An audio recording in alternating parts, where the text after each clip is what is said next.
You tell me, please, when we're up and running.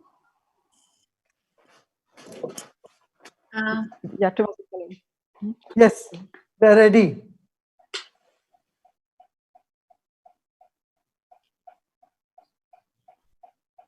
Yeah. And actually, it would be 6th of November. We moved it to next Thursday. It's so much better here. Rajita, we are live. Yes, Gurudev. Anika, please, you can begin. Yes. Thank you. Dear friends and fellow Earth citizens from about 140 countries around the world, this is such a beautiful reflection of humanity as one single organism. We're so happy that you will share this moment with us. And we are about to meet a very interesting group of foresighted leaders with very holistic views who will tell us and discuss how can we rise from the present crisis we're in to start living in harmony with new nature instead. My name is Annika Dopping and I'm from Sweden. And I would like to start by introducing the hosting organization of the discussion, namely the World Forum for Ethics in Business, and the managing director, Christoph Glaser. Please tell us about your forum. Thank you so much, Annika.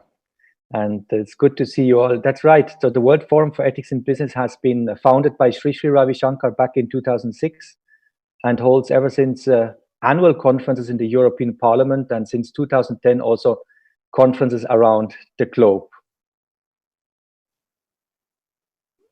And what is it more specifically that you do in your daily work?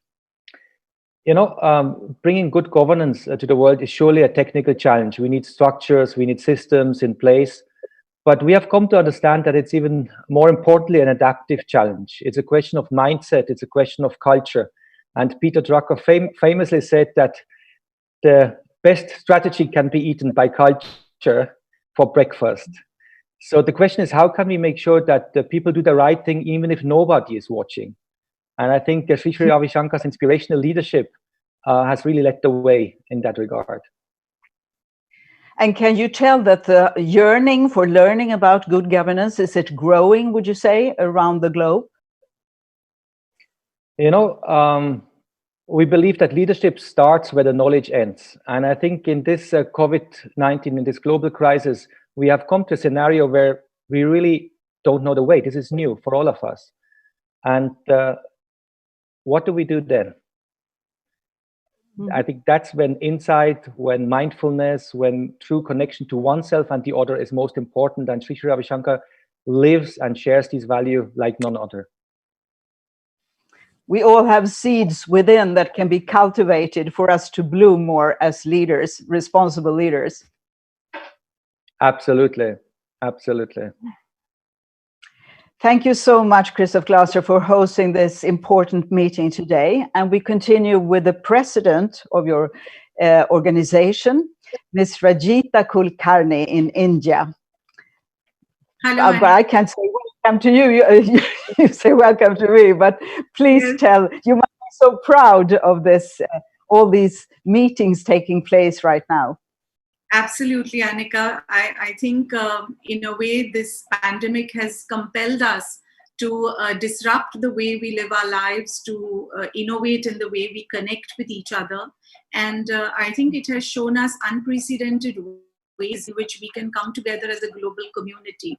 So I would really like to start by thanking our colleagues in Sweden, Pia Landenpera, and others who have helped facilitate this panel today, and also our very senior trainer and leader of the Art of Living organization, Swami Jyotirmay in Europe, who has helped us facilitate today.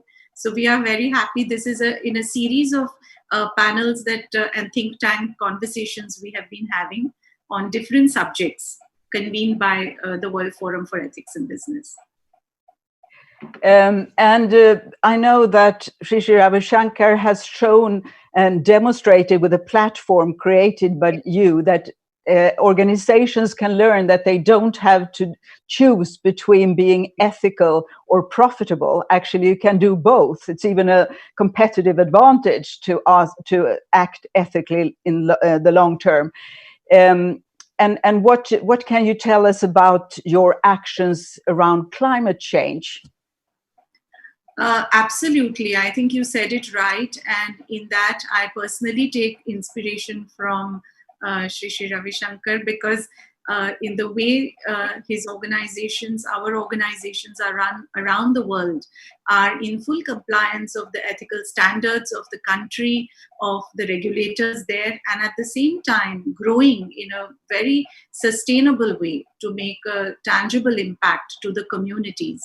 And that is where we are propelling our actions forward. In fact, the discussion about sustainability, the discussion about caring for our planet has come to the forefront in the past decade or so in a big way. But if I look back on some of the efforts which Shri Shri is online with us, and it is a matter of great pride for me to share some of the work that has been envisioned and guided by him. I think almost 4 decades, since 4 decades now, because caring for the planet, nurturing nurturing our planet is actually quite intrinsic to so many of our cultures around the world. And the Art of Living Foundation, founded by Sri Sri, also the International Association for Human Values, both international organizations, and us as the World Forum, I think have been united in our efforts. So if you just look at some of the numbers, Annika, they are quite staggering. Like in the past 3 decades or so, the volunteers, and all of this work has been driven by volunteers. So the volunteers have planted more than 81 million trees. Can you imagine? In around the world, 81 million trees. And this year we have taken a resolution, earlier this year, in fact, in February, to launch a program called Mission Green Earth, where we have taken a global pledge to plant and nourish and nurture 5 million trees in the next 5 years. So in increasing the green cover, I think the effort has been on since 4 decades. In fact, I'm also associated with Sri Sri's university, where we transformed like a barren piece of 200 acres of land from 2 trees to 100,000 trees, making it a green campus and a community for flora, fauna, and birds of all types. So in action and in vision, I think the work has been going on. Also, the work on natural resources conservation, Anika, has been a big effort. I don't want to talk too much because I'm sure Sri will guide us more on that. But in just the last 3-4 years in India alone, more than 46 rivers have got rejuvenated, which means that rivers which had completely dried, with water tables going very deep below and riverbeds drying out, have got rejuvenated with almost 250 million liters of water now back for use to more than 7 million people across about 5,000-7,000 villages. So these are staggering numbers, and we are very grateful that Sri Sri is really, I think he leads from the front in that. Gurudev, please pardon me, I am saying in front of you. He in his and we should hear more from him about how he does that and inspires millions of volunteers in that direction. It's amazing with the spread and the results of all you're doing around the world. Actually, I'm hearing how you take care of the elements. You purify the water, you take care of the soil, you take care of the air and energy as well, I know, with solar energy. So you're really around the planet with tremendous power from all the volunteers. Thank you so much, Rajita, for telling us. And good luck in the future with that. And then we turn to the founder of all this, not only these two organizations that Ms. Kulkarni mentioned, but also the Art of Living Foundation. Congratulations to you, Sri Sri, for all the manifestations of your extremely powerful visions. Are you proud?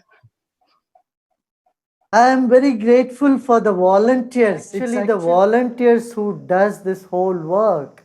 and they are highly inspired. You know, I got inspired by Mahatma Gandhi when I was young, because my grandfather lived with Mahatma Gandhi in his ashram. So my father also, yeah. So my father was also a big fan of Mahatma Gandhi. So from that, I think what work he has done, Mahatma Gandhi did, what we are doing is, when you compare, it's nothing. It's just a drop in the ocean. And today, with all the facilities, we need to do more, and especially save the planet Earth, you know. And so, uh, the very principle, you know, you be the change you want to bring, is what Mahatma Gandhi have always said. So we just adopted that one sentence: you want to bring the change, let us start from where we are. So we started in a small way 40 years ago with very little resources. But then, you know, when there is clarity in mind and purity in heart, and you are sincere in your action, nature simply supports. So people, because the world is full of good people, I would say, if you see through my eyes, I would say there is good people everywhere on the planet. Everyone want to do something good to the planet Earth, and so that goodness have manifested in rejuvenating many rivers, which were just only in the revenue records. They were not there on the ground. It was all dried up, and sand mafias had removed the sand, and it was in a bad shape. But it is the collective effort of all the volunteers who are deeply inspired, and things are possible. But this COVID-19, in a very strange way, has made the nature rejuvenate itself. You know, some of the rivers, they never had such pure water in India. For example, the Ganges water, which more than several $billion have been spent by the government to clean it. It didn't. It didn't work. But this 40 days, 30 days of lockdown, I tell you, the river water have become purer. We could sight dolphins in Mumbai, which they had never seen. And the weather here in Bangalore, which I know only as a child, we never used fan, or we never had an air condition in this city. It was called an AC city, air conditioned city. It has returned to that weather now. For the first time in 50 years, I see the weather has become so good. I think we should have 1 week of lockdown in the whole world every year. On an Earth Day, we must celebrate. This should perhaps give the time for nature to rejuvenate herself. What do you say, Anika? It's an excellent idea. Thank you so much, Rishi. It seems as if both humans and the planet, nature, has the innate ability to rejuvenate itself once we give the opportunity. Thank you so much for now. We will turn to our Scandinavian guests.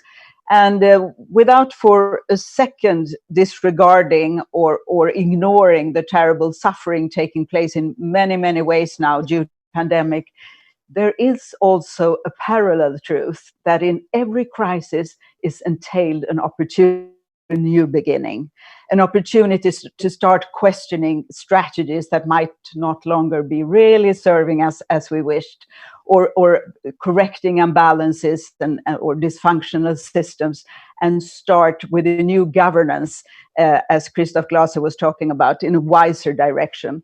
So we would like to introduce our Scandinavian guests one at a time, where you present yourself and also mention one or two benefits that you can see from this involuntary slowdown in society.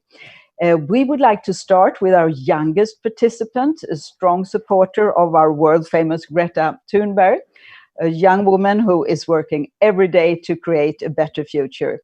Miss Rebecca Lemoine. Oh, is that me? Okay. You. Hello, everyone. So my name is Rebecca Lemoine. I'm a a conservation biologist, and also member of the Swedish Parliament for the Green Party. And although there is a social distancing now, I see people coming together in a strong solidarity. And I think in this crisis, I see people become less machine-like and more human, less stressed and more present. And I think this pandemic shows how vulnerable our society is. And many people are now debating how we must strengthen our resilience in all different ways, and also questioning old truths. So in a time when there is such need for a paradigm shift, this is important and much welcomed. So I think that is one of the kind of benefits from this, that this debate is now taking place. Thank you, Rebecca. We continue with our most senior participant, a gentleman who has really experienced massively how real progress can stem out of the worst crisis. Mr. Jan Eliasson, welcome. Thank you very much. Great to be with this group. I'm Jan Eliasson, working now with Stockholm International Peace Research Institute. Among other things, we are broadening the concept and understanding of security. Security in today's world is not only military and political. Security is dealing with climate change soundly, dealing with pandemics, and seeing security generally as something that in the end will affect human beings. And that is the basic philosophy we have to keep in mind now. I'm glad that you, Annika, pointed to the fact that we have a raging crisis, and we should think of all those who are dying and all those who are in grief and all those who don't have jobs and all that. So we should be able to deal with the present crisis, but at the same time, we must already think very carefully about the world after Corona. We should already today draw lessons. And lessons to be learned are very obvious, that we need to be much better prepared for crisis. We need to have a preventive strategy for what we do. We need to remind ourselves that we are all interdependent and that we need cooperation both inside countries and between countries, and that we also should revive the true sense of solidarity, caring for our fellow human beings, both in your own local community, but also internationally and globally. So I think we have a good discussion point here, namely, how do we build back better after Corona? We must build back a better society after the Corona crisis, but at the same time deal very energetically with the situation as it is now. Over to you. Thank you so much for now. And we continue with a former colleague of yours from Norway, Mr. Erik Solheim. Yeah, hello everyone. I'm Erik Solheim. I was a Norwegian minister and I was with the UN. I spent basically my entire adult life working on environment and development, as well as peace, and that's where I came to know and respect Shri. We worked together in the peace process in Sri Lanka, and we tried also jointly to do something in Nepal, and of course also with Jan Eliasson, I worked on different peace processes. So we are knowing each other for a long time, and I think there's a lot we can achieve together. At the moment, I'm mainly focusing on work with China. China, as you know, is by far now the biggest investor in many parts of the world. I think more than 100 nations have China as the #1 trading partner, and the Chinese Belt and Road Investment Initiative is by far the biggest in our time. So I'm working with the Chinese to see how that can be taken in a greener direction. Less coal, more solar, just to give one example. I mean, as Jan said, this crisis has shown the best and the worst of humanity. The worst is quarreling between nations and quarreling within nations. The best is the outburst of solidarity and dignity, basically everywhere, where people are really able to show the love and respect they have from others. It's great to see. Coming out of the crisis, I believe we need to focus on business. That's why this is a great initiative. Going into the crisis, business were changing quite a lot. Swedish IKEA and Microsoft, just an example, both promised to go renewable and promised to be carbon negative. And Nike has promised to source all their energy from renewables, and I can give any number of examples. But getting out of the crisis, we need to be much greener. And I'm very optimistic that we'll be able to see a lot more of a circular economy where we are using our resources much wiser. I mean, business overall has learned that they need to price risk much higher. The risk has not been taken into account by business in a proper way up to now. They will price risk much better, and they will understand that many of the value chains are vulnerable, and that will also make them go in a more circular direction. But also overall, I think we'll see a huge move towards a circular economy, meaning less buying, more sharing and lending, more using resources twice or thrice. There are so many enormous opportunities if we get out of this crisis right. So crisis is a pain. It's horrible to many people, but it's also a fantastic opportunity to create a much better world. Thank you, Eric. Yeah, I know in the Ayurvedic tradition in India, one has always said, what you focus on grows. So if we focus on all these positive opportunities that arise alongside with the catastrophic events, we can really make this increase. So it's a question of focus to a great extent. We continue with Pella Thiel, WWF Sweden's Environment Hero of the Year 2019 in the category Biodiversity. Welcome. Thank you. Great to be here. I'm also part of global networks for rights of nature, where I was part of founding the Swedish branch of Rights of Nature and also the Transition Network. And I believe that this crisis, in a way, it was inevitable. There was no way of avoiding it. We have designed for it with growth and globalization and urbanization. And actually, business as usual hasn't been an option for decades. But it's like we couldn't help ourselves. We were like addicts who needed the help to take a pause, to take a break, to take time for reflection and maybe connection with what's really important. And in a way, I think the most important gift might be that we actually lose hope in things that we need to let go of, so that we can find hope somewhere else, and maybe that's closer to home than we thought. And as previous speakers said, there's already a lot of alternatives being created worldwide at the moment, alternative structures which respect the human connection with nature, but they're not visible and they're not seen as alternatives yet, until we realize that our old systems are failing us. So that's what I think that this crisis might give us. Thank you, Pella. Yes, it's interesting in the world of Sri Sri Ravi Shankar and all those NGOs, people voluntarily go to retreats to get the time to reflect and to rediscover the true values of life and reconnect with yourself. And now the whole world is in compelled to a quarantine. It's a completely unique situation that really offers a lot of opportunities. And we are lucky to have one of the strongest voices, spokespersons for the planet with us too, also from Sweden, but presently in Germany, Mr. Johan Rockström. Hello. Yes, thanks. And unfortunately, my voice is a little bit weak today, but I hope it carries.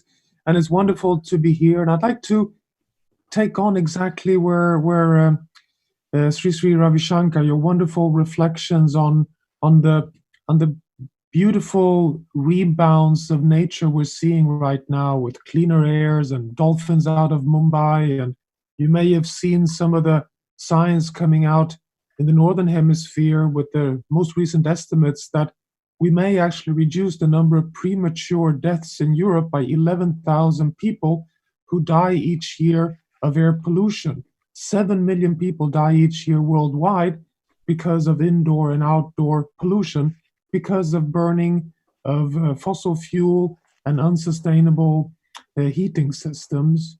We see that pure air and nature and ecosystems are bouncing back.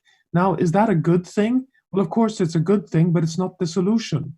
It is not the pathway towards a sustainable future that we need to have a virus pandemic hitting so hard that the global economy is shut down, jobs are lost, and misery is created. But it tells us something incredibly important, something incredibly powerful, which is exactly what Pelatil was indicating, that isn't it remarkable how we over 150 years have accepted that the only pathway to generate wealth and prosperity and development is at the cost of humans and the planet.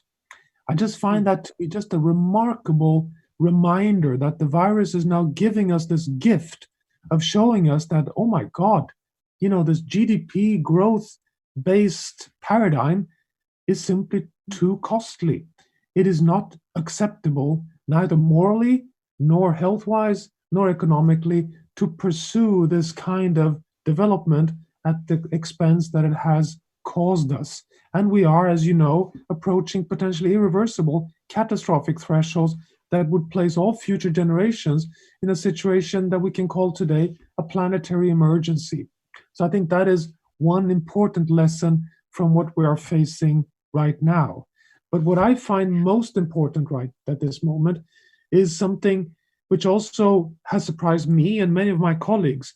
I mean, all of us in this conversation saw the financial crisis 2008, we saw the tsunami, we've seen 9/11, we've seen so many of these shocks, and many times the voices were very clear. Let's learn. Let's not bounce back to the same world as before, the same vulnerable, unresilient, pre-crisis situation we had. But what did we do? We didn't learn. We bounced back and put the same vulnerable financial system as we had prior to the collapse in 2008. But now something is happening. We see as never before in the midst of this terrible health crisis a mature debate on a green recovery. We see that in South Korea, we see it in Europe, we see it in China, we see it in many, many parts of the world, from business, policy, communities, science, being really open with this feel of unease that now is the time to recognize that we're not bouncing back to the old world. There's something new around the corner. Will we succeed? Well, it's still, the jury is out, but I have never experienced something as mature, as sincere, and honest as what we're seeing right now. So I think there is hope. Thank you, Johan. Well, the former Prime Minister Winston Churchill quote, he formed a very famous quote, "Never let a good crisis go to waste." And that's about what we're discussing right now. Jan Eliasson, you have met many crises, and of course this is rare and unique in that we all of a sudden have a common enemy all around the world. It's not between resolving countries against each other. How have you experienced that a crisis is really the opportunity to start something new?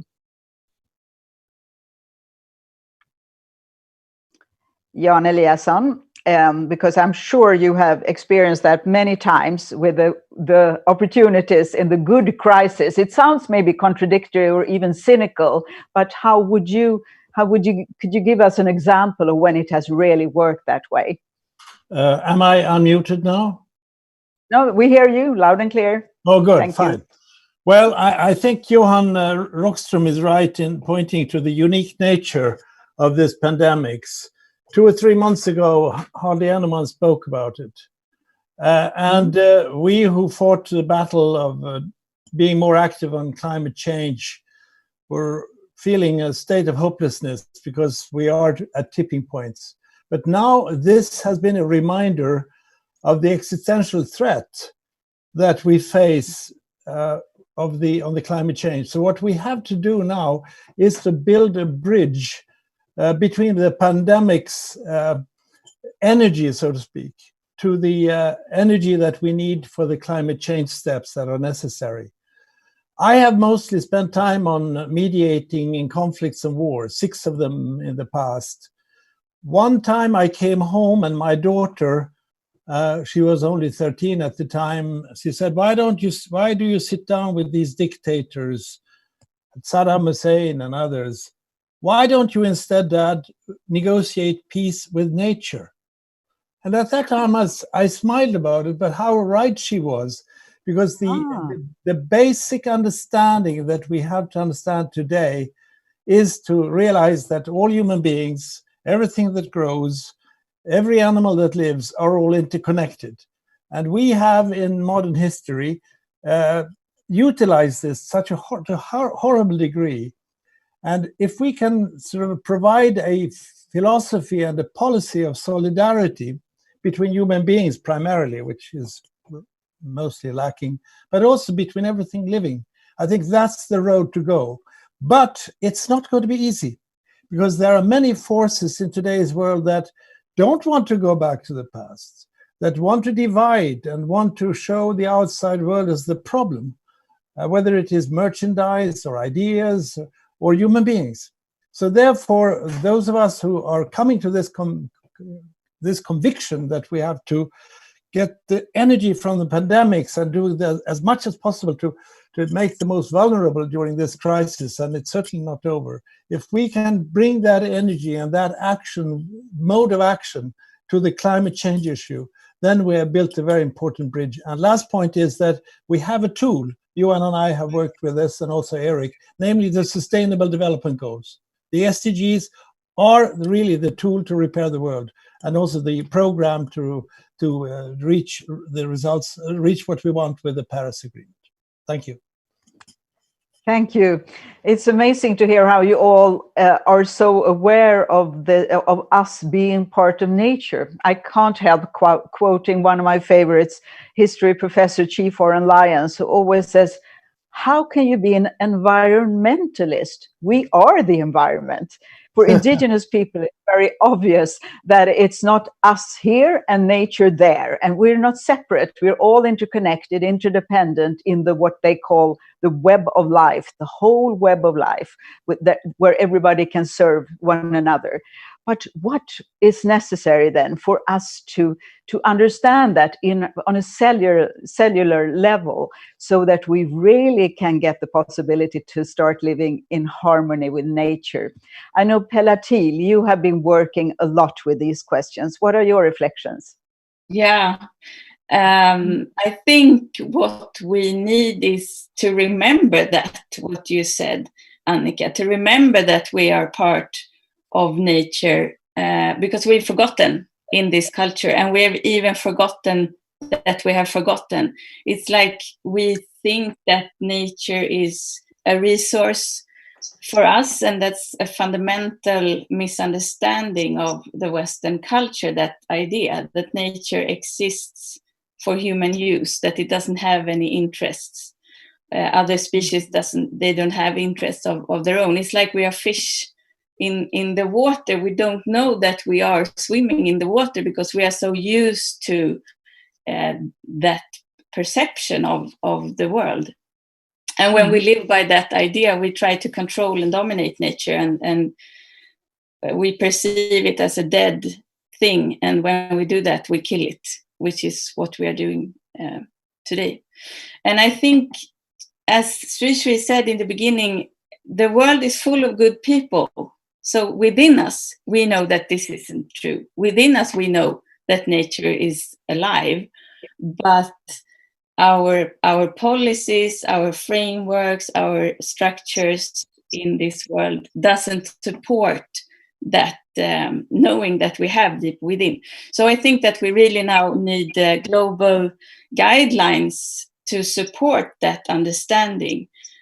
So that we can kind of stop governing nature. We can never govern nature. It's alive. We can govern ourselves in relationship to nature.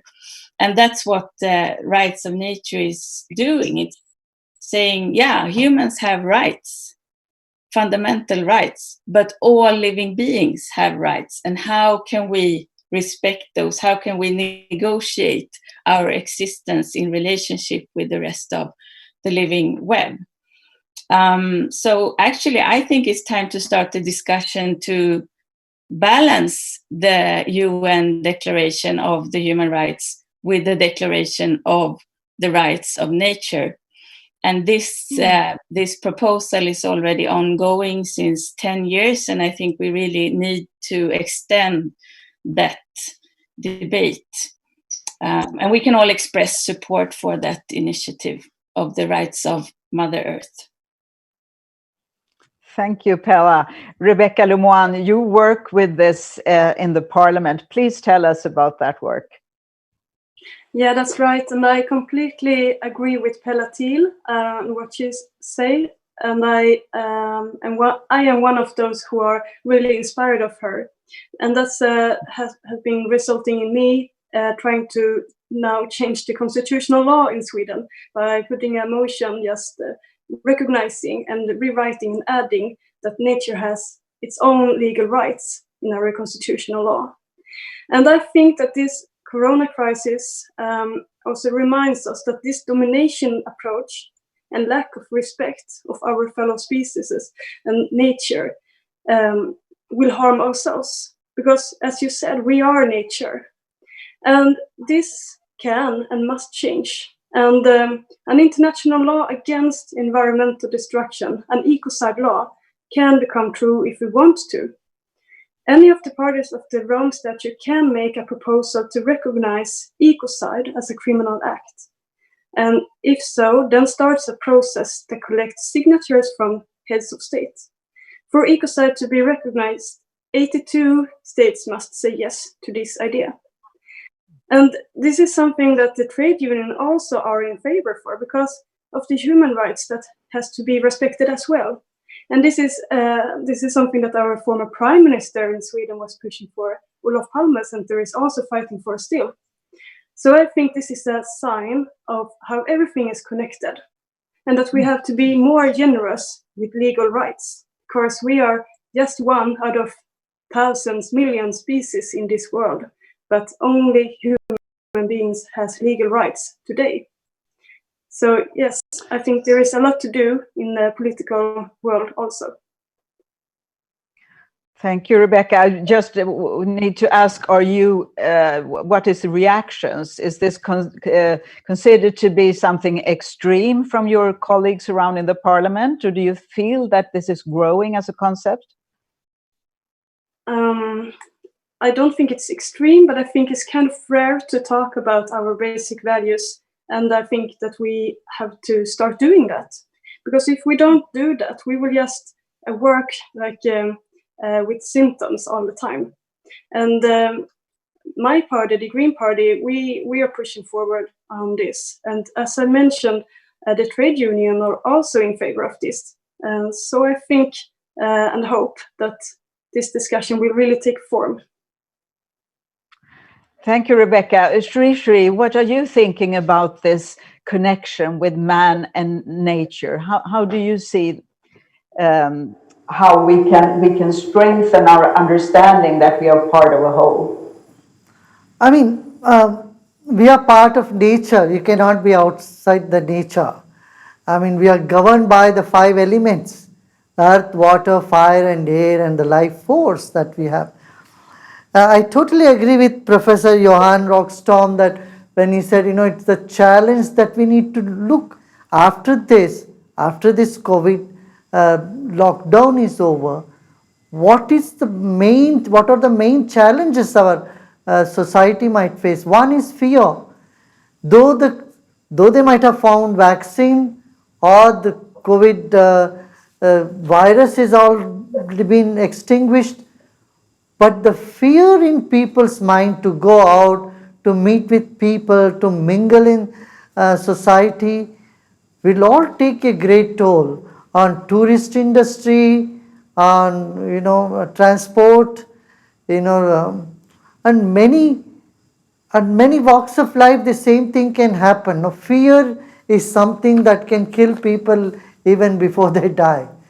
That is something we need to guard our society from. Second is the poverty that would become exponentially high. Here in India, we have our volunteer organization, all of us. We are supporting nearly 50 million people for, everybody, they ration their food during the lockdown period. It's 5 crore, we would say in India, 5 crore meals are being given. This is going to be a big issue. Tomorrow, so many people will lose job, especially daily wage workers. Others, anyway, they have their money, they have savings. But those daily wage workers who live hand to mouth, they are the one who will be very hard hit. At this time, there should be more humanness in society, and people should come out with their care and compassion. Of course, business is all down. For business to again restart, it takes some, but we need to balance business with human kindness. If we do these two things in the coming days, I think we will bounce back. Like, I think this is nothing short of World War III, where the entire World War went into some sort of depression. Now, this situation, we must see that people are mentally safe and sound, because the mental health is something we need to look into. In the society, on one side there is aggression, on the other side there is depression. So when people swing to depression, it is difficult. If they swing to aggression, it is even worse. So their inner peace need to be explored. This is the time. Through World Health Organization has already said depression is one of the biggest challenges that we will be facing in the coming decades. For that, we all have to work to kindle more compassion to all those who do not have a square meal, help out them, and then on the other hand, people who are in fear and anxiety and depression, to get them back to their normal self, where they have confidence, they have motivation, and they are able to live their life in a normal sense. I know we have a tendency to look for outer measures to correct problems, like even military or social or economic or religious or forces or measures to try to fix things in the outer world, whereas you always advocate starting within to see that manifest outside. But of course, if you have proper famine, for instance, after this crisis, where people really, it's a survival issue, how can you reduce fear then and ask for them to find inner peace in that kind of desperation? How can we support our fellow humans around the world? It is an inner phenomenon. It's not out there. Fear is the state of mind where you feel alone, you feel unsupported, and there is too much stress to handle. So here I would recommend them to look inside, do some breathing exercise. It has clinically proven that breathing techniques and relaxation, meditation can help people to rekindle the confidence in themselves, find inner peace. If a person is peaceful inside, he is able to take any challenge. If inside is just troubled or ruffled, then he is unable to handle any situation. So mental health is very, very important thing at this point of crisis. Yeah. Thank you. Eric Solheim, I understand that you have been then in Bangalore at the ashrams. How has that affected you? That's very exciting to hear. If you can resonate with what Sri is describing. Eric Solheim, there you are, yes. Can you hear me now? Yeah. Yes, I think it basically affects you on the lines which she explained. I mean, there's no contradiction whatsoever between the inner and the outer. I mean, these are completely dependent on each other. If you have an inner peace but don't do anything for others, what is it worth? On the other hand, of course, the society around you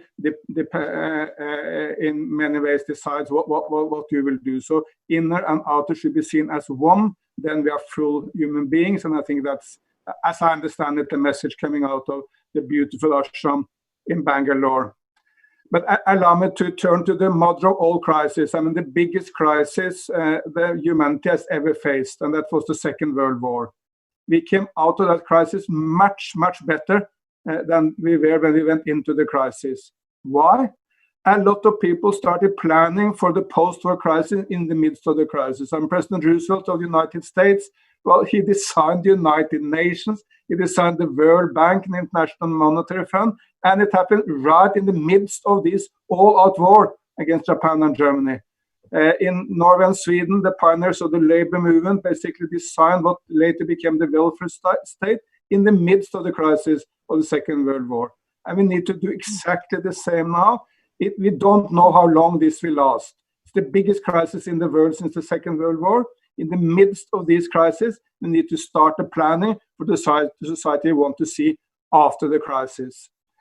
And I believe there are two main counter forces which will make life difficult, as Johan Rockström spoke to. One is conflict between nations. At the end of the day, the most important in the world is the tension between the United States and China. And we need to do whatever we can to reduce these conflicts rather than amplify them. Don't listen to anyone speaking negatively about China.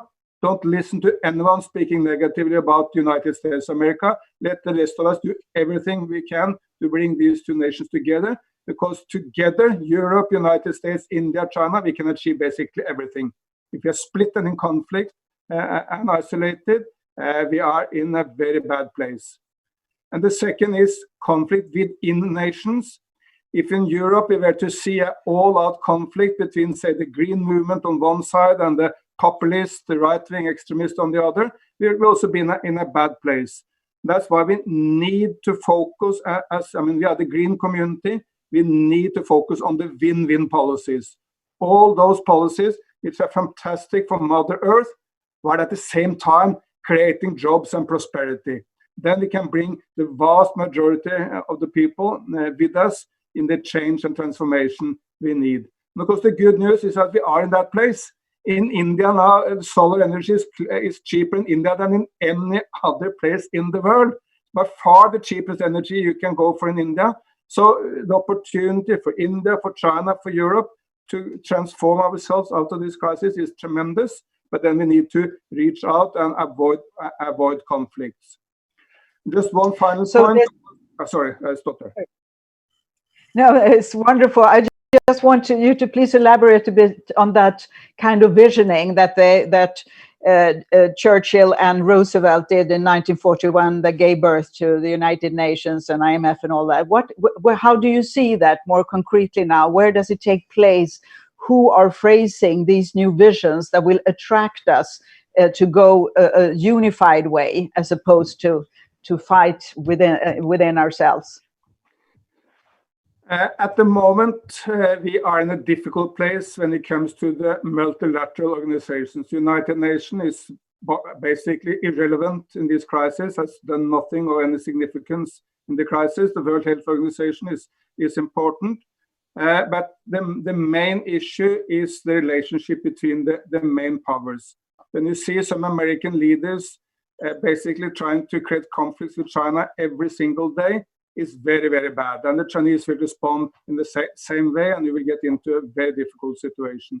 The rest of us, everyone else, we need to call for peace, call for cooperation, because if we cooperate and coordinate, we can achieve a lot. And Europe, India, China, and all the good forces in the United States, of course, can achieve this together with Africa, with Latin America, with everyone. I mean, the vast majority of humans want us to work together. And also to build on the rebounds of nature. I looked at this fantastic rebounds of nature, and some of you spoke about it. Penguins are now walking down the streets of Cape Town. There are jackals in Tel Aviv at night in the big parks. Turtles are nesting at the beaches in Thailand. Turtles were endangered, and American conservationists speak about the party of wildlife in the fantastic American national parks. And people want to see this also after the crisis. And it gives us a fantastic argument after the crisis to go out and mobilize people for a new and better future. Thank you, Eric. I know Johan Rockström, you have been thinking a lot about this, that it cannot be the so-called environmentalists who carry on this road for the new future. We must find other incentives than internal fights between endless growth or green life. Please tell us how you are thinking about from where the change will come in the future. Yes, Johan I think that's one of the big opportunities arising from this crisis, because we're all affected. We're all sitting more or less in semi or full quarantine around the world, and I think everyone is feeling uneasy, feeling that something is wrong.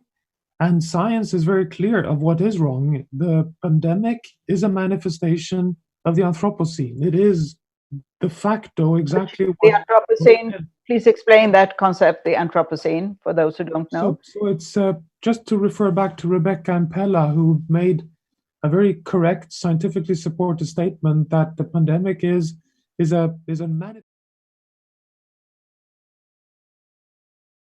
It sound, a bit shocking for many, but the fact is that the pandemic is a virus spillover from animals to humans. It's a zoonosis. We know that the zoonoses have actually increased in frequency over the last 20 years. We've all remember the SARS, the MERS, the swine flu, the bird flu. This is a representation of the new era, the new geological epoch, the Anthropocene, where we are, as humans, the largest dominant force of change on planet Earth. Not only that, we are undermining ecosystems, climate, and overexploiting biodiversity and forests. It also is that we are such a globalized, interconnected world, which can trigger these kind of, sudden occurrences at the local, in this case, most likely a spillover of viruses from bats to humans via hosts in a wet market of wildlife in Wuhan in China, and then propel itself across the world.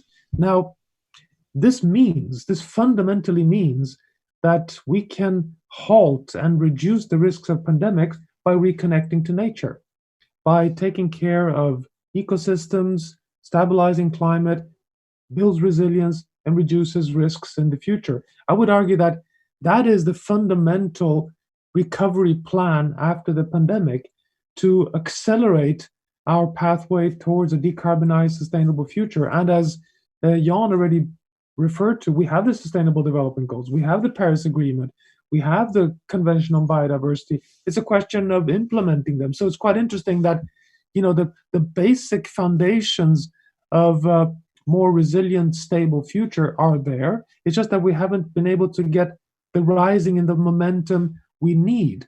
But I think if you combine what Eric has been telling us so correctly, that the solutions are out there and they are not only available, but they're more attractive. And Pella and Rebecca's points about if you add the elements of responsibility and the, quite frankly, the legal obligations with Ravi Shankar's points about humanism, I think we have a perfect cocktail for a pathway that can take us towards a much safer, just, and sustainable, resilient future. Now, will that succeed?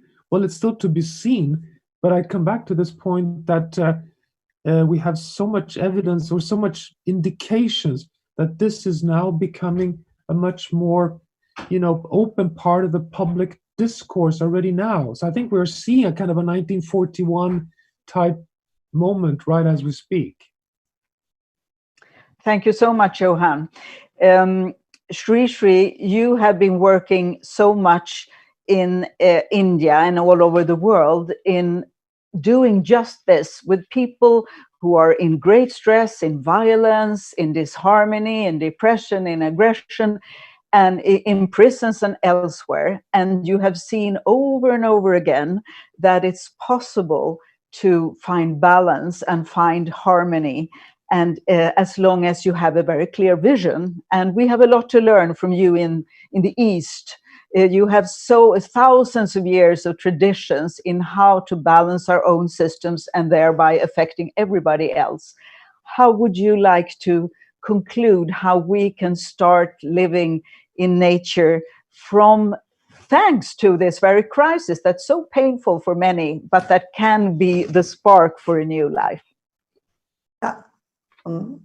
Exactly what like what Eric has mentioned. Eric Solheim has studied. He has studied Sri Lanka, has studied here in Nepal, and has been working so hard. So all the way from Scandinavia, he came and he studied the people, their mindset, and when you really go deep into the mindset of people, you can see that they are not bad people, they are good people, but they are wrong notions, wrong understanding, and a sense of wanting to dominate. See, all this chaos that happens in the world, conflicts happen in the world, basically in the bottom of it, if you really go to the bottom of it, it is lack of understanding, lack of humanism. I won't say they lack humanism, they have it, but lack of expression of humanism.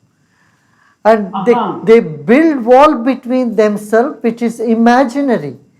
And when someone comes as a mediator and talks to them, put them on a table, asking them to share their opinions,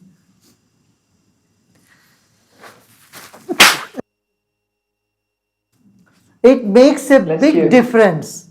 It makes a very big difference.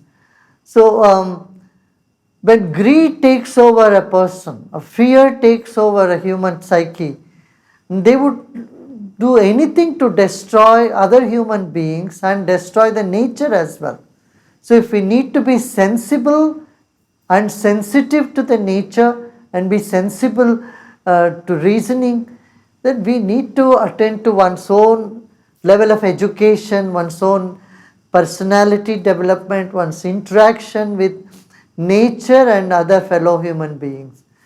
So this sort of education, it seems is lacking, especially in the third world countries, in many parts of Africa, where you find conflicts again and again. In Central America, for example, more lives are lost than Iraq war in Central America due to violence. So this tendency from violent tendency, I don't say this is very natural to human beings. It is because of stressed mind and lack of broader vision. And even listening to all of you, all the panelists here with such broad idea and having that vision of, we live in a globalized society today.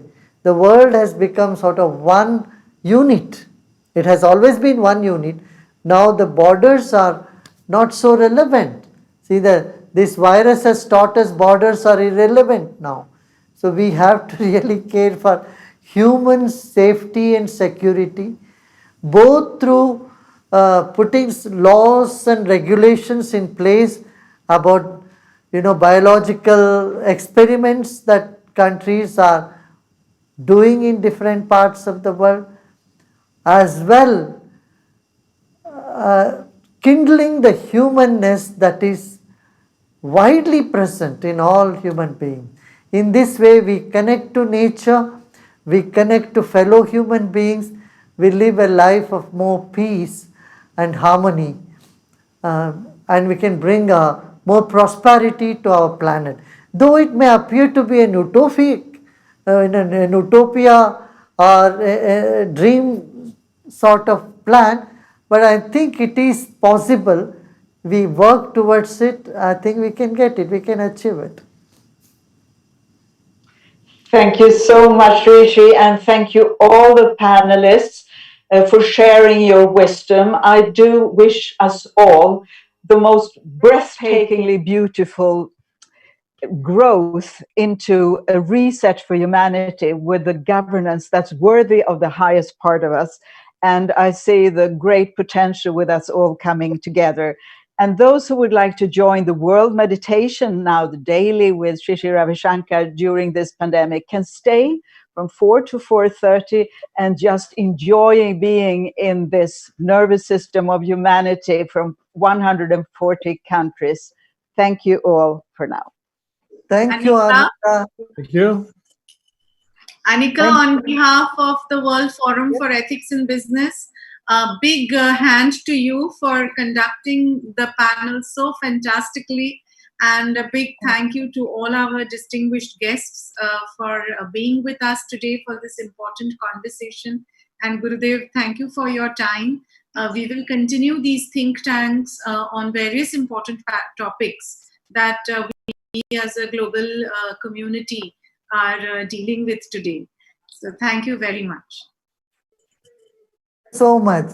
And today our team here is saying over 1 million people had joined our discussion today, and I'm sure you have all inspired them all to take things forward from here. Thank you once again, Anika and everyone. Bye. Bye, thank you. Thank you.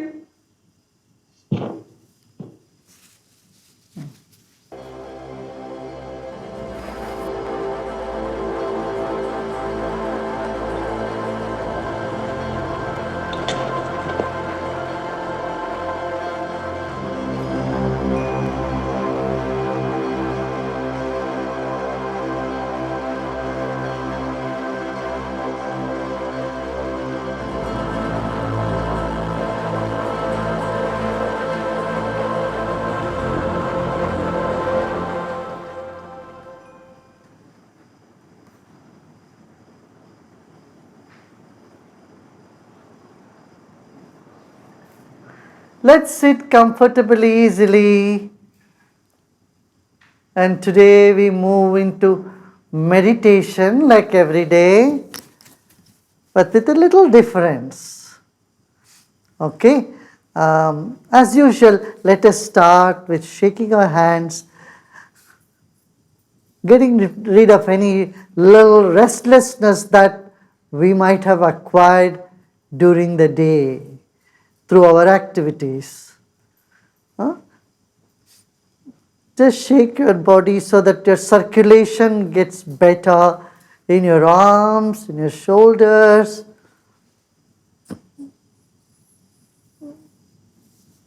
And you may place your palms on your lap. Now, let's do something with our neck also. We have been using mobile the whole time, and then usually the necks get stiff, right? So those who have stiff neck, you can do little stretches for your neck and loosen it up. So first let us bend towards left side and stretch the right side of the neck and gently come to the center. And now let's stretch to the right side and feel the stretch on the left side. And then come to the center, then bend down, tuck your chin in, and let us throw our head back, look up to the ceiling, and gently come down. Gently come to the center. Now let's raise our shoulders to touch our ears and come down. Once again, raise your shoulders to touch your ears and come down and relax.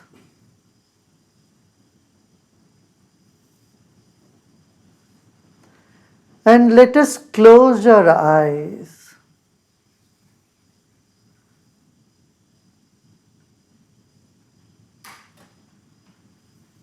Close our eyes. Though eyes are closed, you can feel your mind right in front of your face. Your attention is still outside, Your ears are fully open, your eyes are closed, but your mind is in front of your face. Let it be.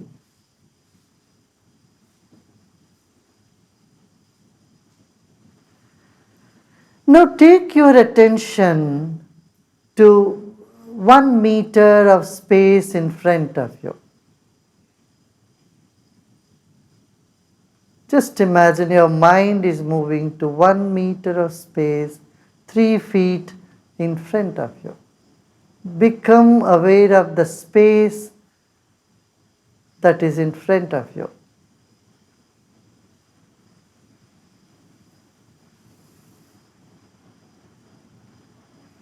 It is into this area we are breathing out, and from this area we are breathing in.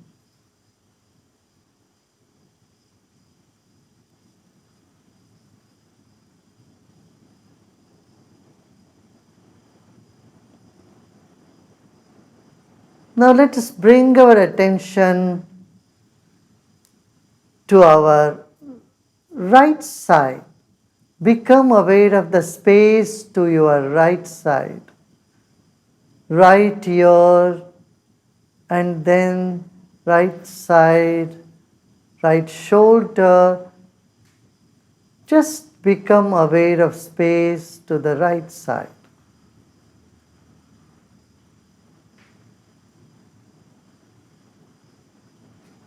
If you wish, you can even take your attention all the way to the wall on your right side.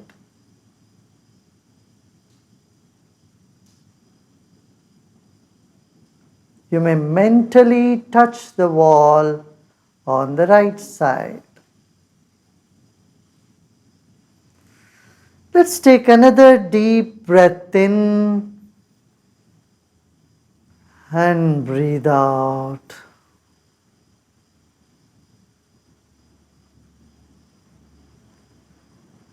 Now let's take our attention to the back of the head.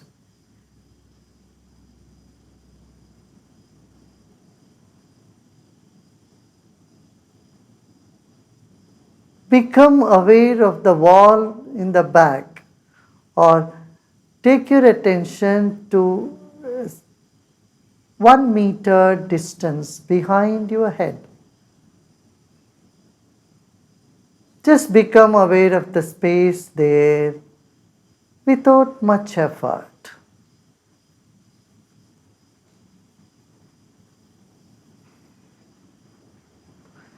Notice your own breath.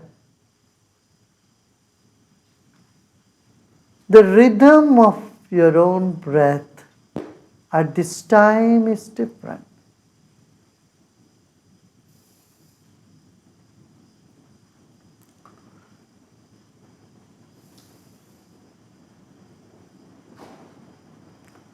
Let us now take our attention to the left side. Become aware of our left ear, left side shoulder, and the space therein.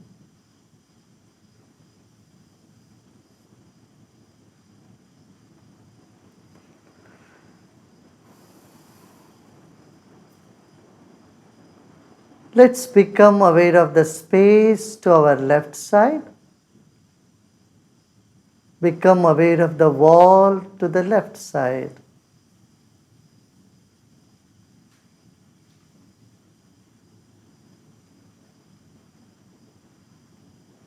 And now let us take our attention to the top of the head.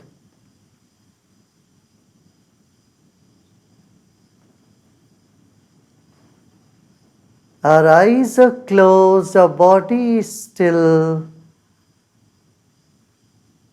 and become aware of the space above our head up to the ceiling of the hall or room we are in.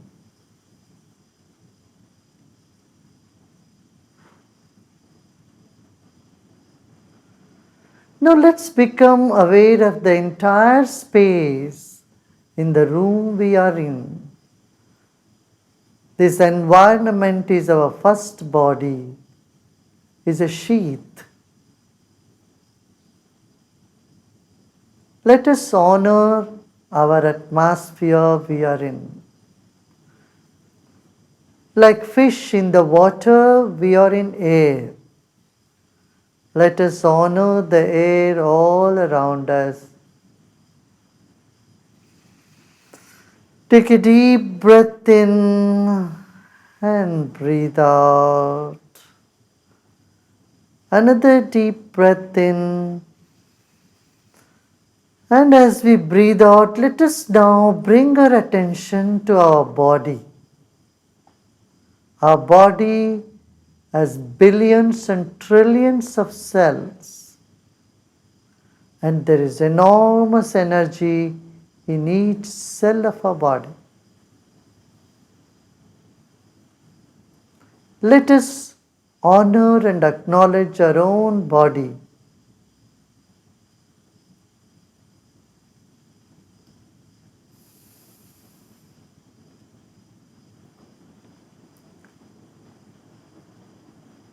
Our body is very precious.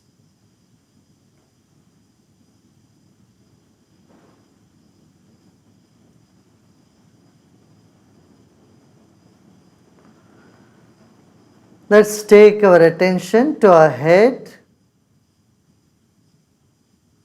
and let us relax our head. And then slowly take your attention down. Let's bring our attention down to the forehead.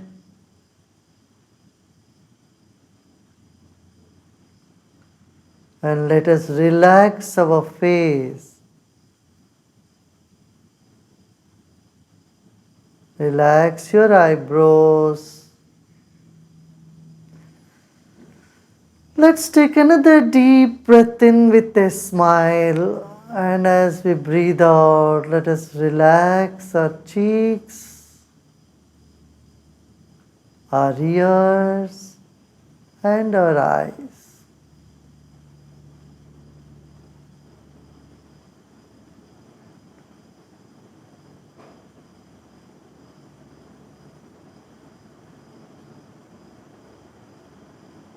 Your eyelids may feel a little heavier. Let it be.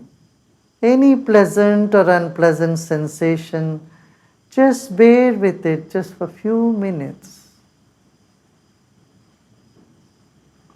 Let's take our mind or our attention to the back of the head.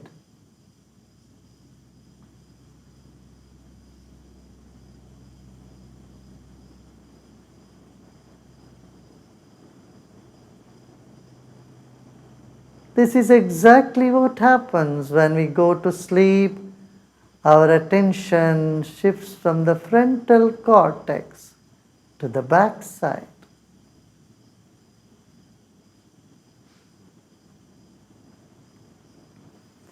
Let's take another deep breath in, this time with a bigger smile, and breathe out with a smile, keeping your attention the back of the head. And let's slowly come down to the neck and throat region and relax with every exhalation. Breathe in and breathe out.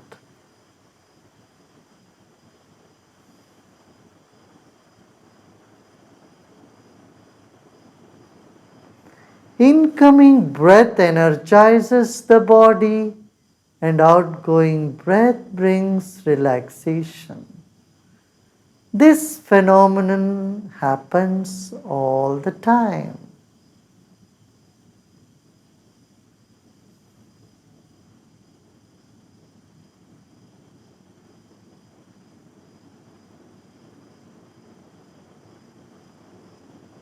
Let's take our attention to our throat Relax all the vessels there, the foot pipe, the windpipe, many nerves that pass through this region.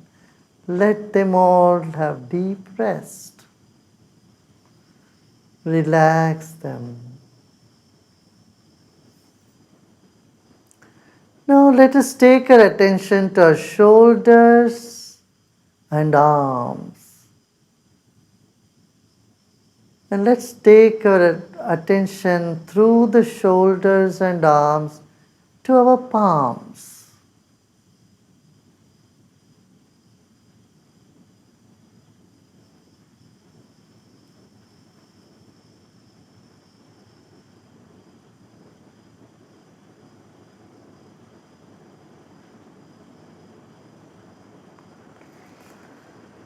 Let's take another deep breath in, and as we breathe out, bring our attention to our chest and solar plexus just above the belly button.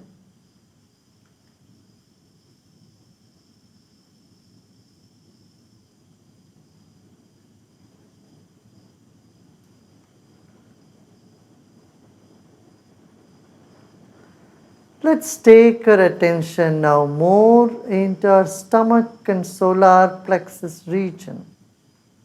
Stomach, navel. Let's keep our mind there.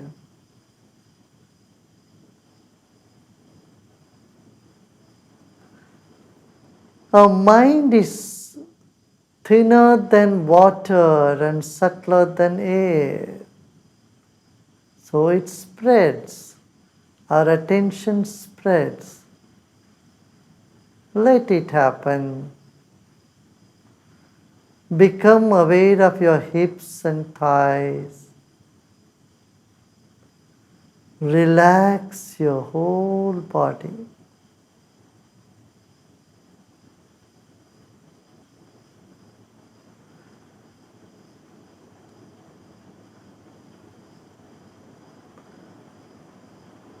Meditation is not concentration.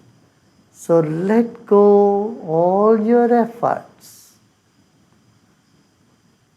There's nothing to focus during meditation, just only relaxation.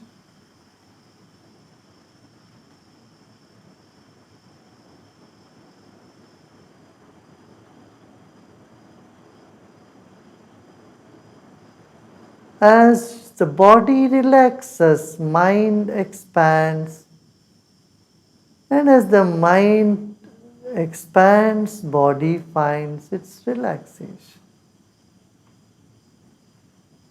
Our body is like the wick of a candle. The mind is like the glow all around it.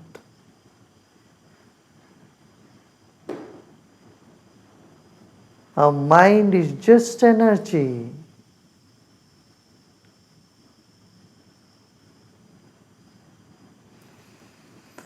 Another deep breath in and let go.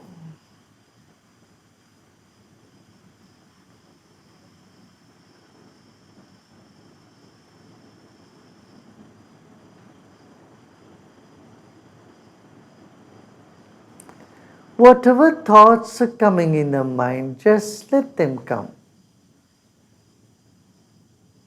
Good thoughts, bad thoughts, old memories, let them all come. Not to resist any thought or try to chase them away. No.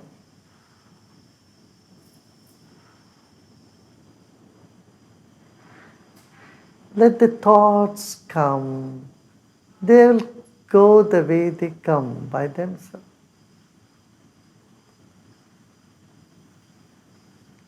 Take another deep breath in and breathe out and relax even more.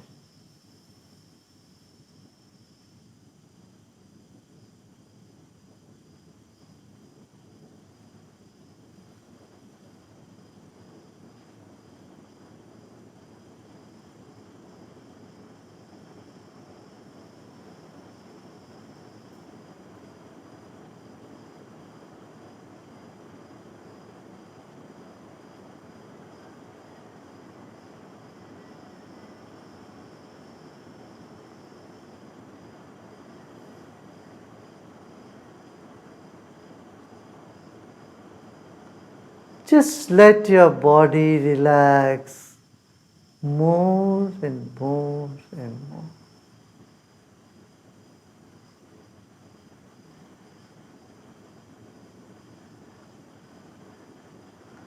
This moment in meditation, there is nothing to know and nothing to do either.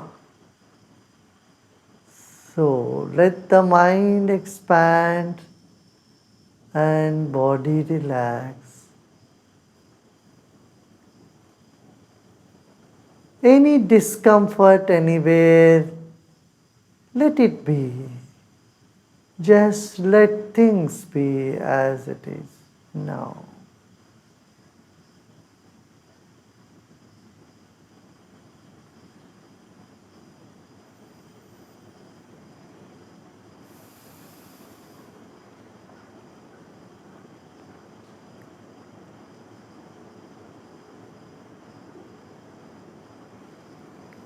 Let's keep a smile on our face. When we smile, all the cells in our face gets relaxation. All the muscles get relaxed.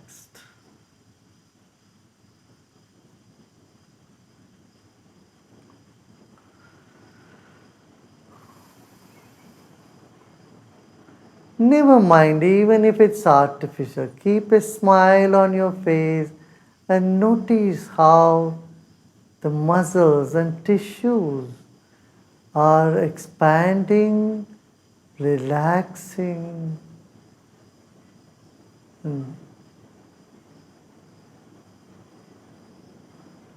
And let the smile percolate to the back of the head.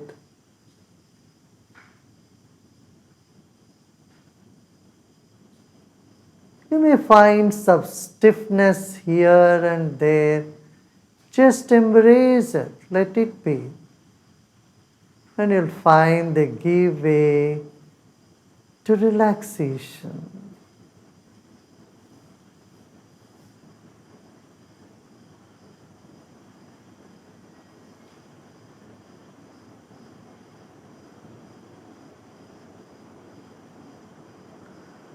Let the smile percolate through the whole body to your shoulders and palms.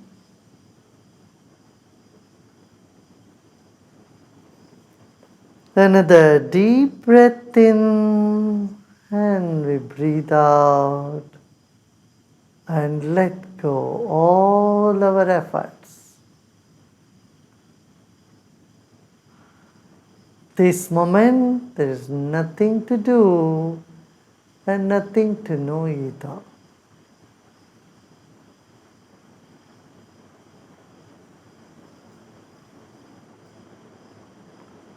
Let go of all your efforts.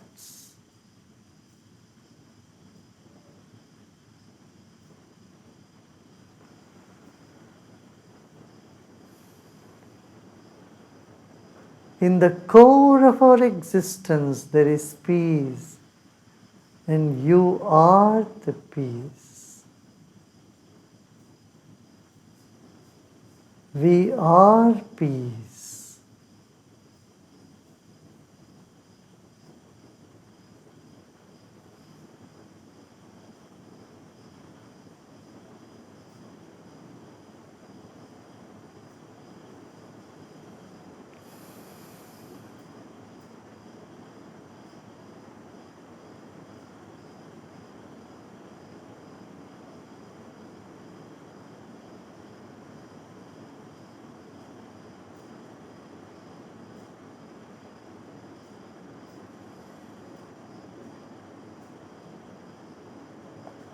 Let's take our attention, a gentle attention without much effort, on the right palm.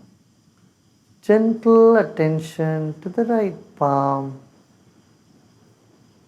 As you put your attention, know the energy in your right palm. Our attention increases the energy. And now let's shift our attention to the left palm.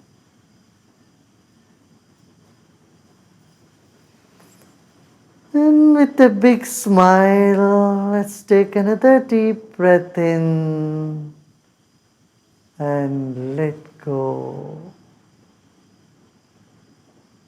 Expand your attention to the entire room that you are sitting.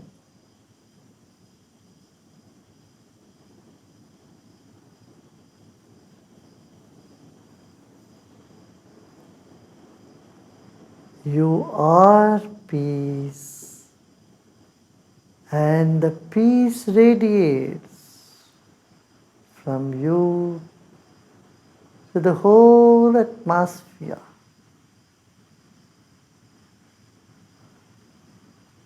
We are connected by air, by water. Our body belongs to this earth.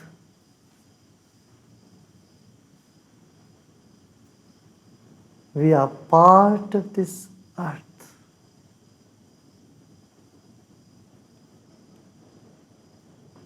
Our mind is part of the big mind of the earth.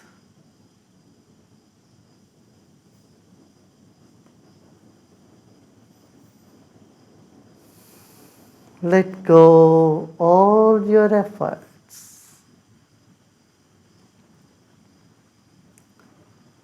Om Shanti, Shanti, Shanti. You are peace. You are peace. You are peace.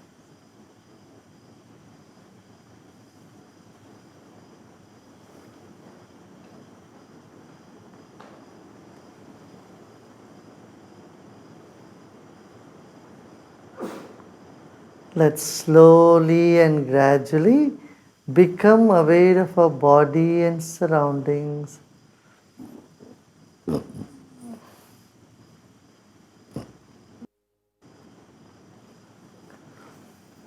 Take another deep breath in,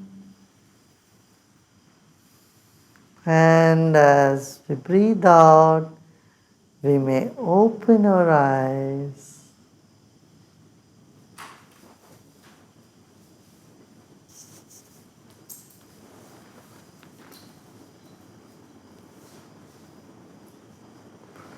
There are some questions I'll take.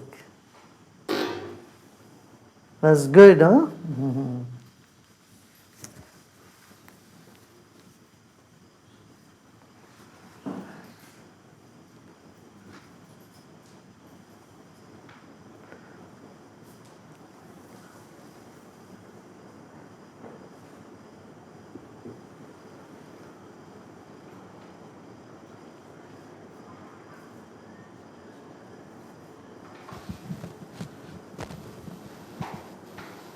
Hey, लोग सब है क्या?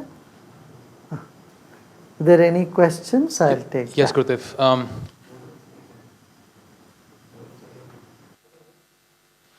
Hundreds of thousands of people across the globe, Gurudev, are participating in our online breath and meditation workshops. And we have some questions from those participants. Yes, yes, yes. This is the time, in COVID time, when we are all locked in. Those who have not done breathing workshop and meditation, learn it. This is a very apt time to do that and to recharge your batteries. So when the pandemic is under control, when the lockdown is over, then you have a lot of energy to do what you want to do.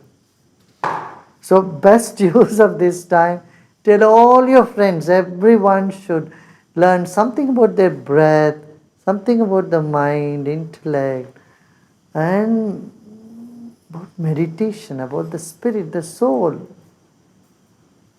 We should not miss this opportunity. Yeah.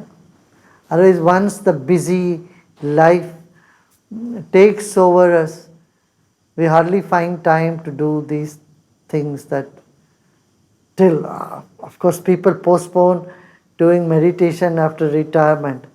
No. Meditation amidst work is essential, no?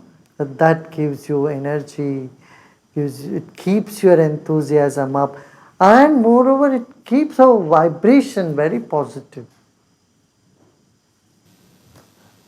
For those interested in learning more about the program and signing up, we have a link in the description of this video. Gurudev, the first question is, my partner expects a lot from me and gets upset at small things. How do I handle this relationship and bring him into a space of giving rather than taking, especially because of the current situation, we're in a long distance relationship? Listen, now this tendency to give, not to take, should come from within. So all that you can do is help your partner to go within, see within. Once he starts looking inside, starts meditating, I'll tell you slowly, you can't change someone drastically overnight. Slowly, gradually, in weeks' time, in months' time, you'll find a big difference in that. Okay? Gurudev, what do we do if we want to have 100% recollection of our past life? Is it possible for all? And if we have a memory from childhood, how do we get over that traumatic memory? Is sadhana the only way? Yes, meditation is the way, and knowledge. I would recommend you to read Yoga Vasishta. It's a scripture about the consciousness, and learning about your consciousness. Or listen to Ashtavakra, I have spoken about it. Our consciousness is not a rock, it's like water. It's flowing, it's changing every moment, every day. So some of these memories which you think they are not going away or holding back on them are like water stuck in a mud pool. So a little way out for that water stuck in a small puddle is knowledge. The knowledge can help you realize that you are much more than a puddle, but you are an ocean. Yeah. Gurudev, it is said we are consciousness, but what is time? Does consciousness and time exist separate? Do we exist without it? Yeah. Consciousness is beyond time, it's beyond space. But time-space graph is where the manifest world exists. There is something that is beyond time, that's consciousness. Yet, it plays in the conscious, in the time, in the realm of time. Yeah. It's very fascinating, interesting. If you see time and its relation with the mind, yeah, and moods of you, how it changes according to time, right? But there is something which is beyond the changing moods and changing feelings of yours, an aspect of your consciousness which stays the same. And that's when you feel timelessness, right? Otherwise, when you are happy, you feel time is so short, right? And when you are miserable, time appears to be so long, forever. Correct? Time and mind are connected. We'll sometime go deep into this. Yeah. Gurudev, the World Health Organization has recently come under scrutiny for how they've managed this pandemic. Their response relates to the politicization of this issue. What advice would you give, Gurudev, for leaders and citizens to create more cohesion and teamwork for better outcomes during such times? This is not the time for advertisement. This is not the time for one-upmanship. This is not the time. I mean, never should be a time for one-upmanship or dominance, especially not now. This is not the time to politicize anything, politicking on anything like this. So this is a time to express one's humanness. This is the time for solidarity with human race as such. This is the time to come together and help all those who really need your help. Today there are hundreds and thousands of people who are starving. Millions have lost their job. This is the time to stand with them and support them, right?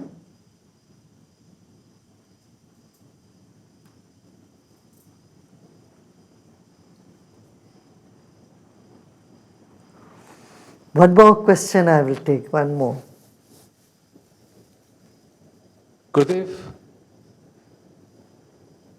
at home when we meditate, my mind is constantly running to the future when this lockdown will be over, whether I'll have a job or not. It is really taking over my meditations and my mind. What do I do? Yeah, after lockdown, plan what you should do. That is okay, but no need to worry. Worrying is not going to lead you anywhere. So suppose you want to take up a new job or go for a new interview, you go with a sad, worried face, who would hire you? You should keep your enthusiasm high, know that good will happen to you. Yeah, after this lockdown, this is an opportunity to grow higher, grow bigger. Right? There may be a short time of toiling hard. We all have to work very hard to bring up the economy, and it will happen. It will happen. Have that confidence. Okay? Namaste.